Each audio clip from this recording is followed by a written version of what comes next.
यानंतर कळंब धाराशिवचे लोकप्रिय आमदार सन्माननीय कैलास बाळासाहेब घाडगे पाटील यांना विनंती, कृपया आपण आपलं मनोगत या ठिकाणी व्यक्त करावं। टाळ्यांच्या गजरात कैलासदादांचं स्वागत। आदरणीय कैलासदादा बाळासाहेब घाडगे पाटील।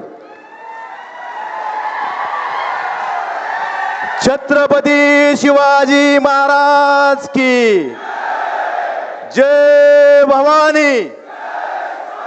हिंदू हृदय सम्राट शिवसेना प्रमुख बाळासाहेब ठाकरे यांचा, पक्षप्रमुख उद्धवजी ठाकरे साहेबांचा, आदित्यजी ठाकरे साहेबांचा, शिवसेना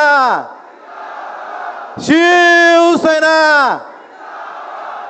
आदरणीय उद्धवजी ठाकरे साहेब, आदरणीय आदित्यजी, कॅमेरामॅनना विनंती आहे आपण जरा खाली बसावं म्हणजे मागच्या लोकांना बघता येईल।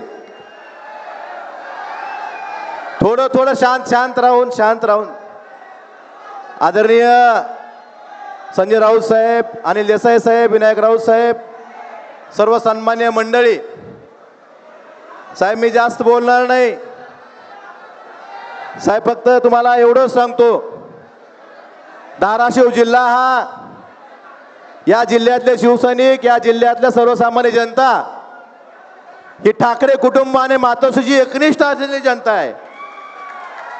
त्यामुळं कुणी आलं कुणी गेलं तरी शिवसैनिक खंबीर आहे, जागेवर आहे।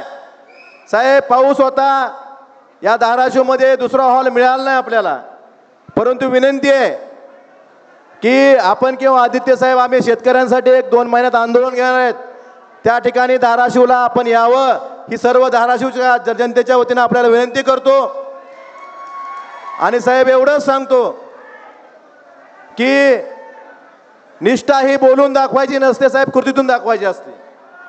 त्यामुळं आम्ही 22ला पण दाखवलेलं आहे, आताही दाखवतोय, या सगळ्यांसमक्ष तुम्हाला प्रत्येक समक्ष सांगितलेलं साहेब, पण या तमाम धाराशिवकरांच्या समक्ष सांगतो साहेब, काही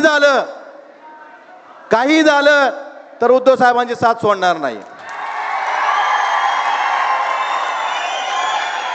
आणि साहेब हा शब्द त्यांना आणि तुम्हाला एक शब्द देतो, काही झालं की काही वेळ आली तर या शिवसैनिकाला वाऱ्यावर सोडणार नाही।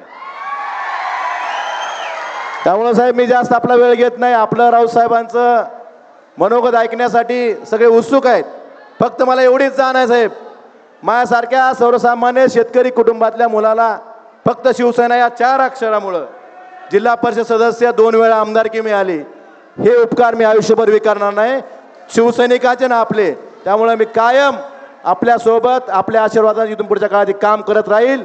आणि धाराशिव जिल्ह्यातली शिवसेना ही ज्या कार्यकर्त्याची संघर्ष करायची तयारी आहे, व्यवस्थेच्या विरोधात आवाज उठवायची तयारी आहे, अशा कार्यकर्त्याला घेऊन सर्वसामान्याचा आवाज बनून इथून पुढच्या काळात ही शिवसेना काम करेल, एवढा शब्दातून माझ्या शब्दाला विराम देतो। धन्यवाद साहेब, जय हिंद, जय महाराष्ट्र। धन्यवाद दादा।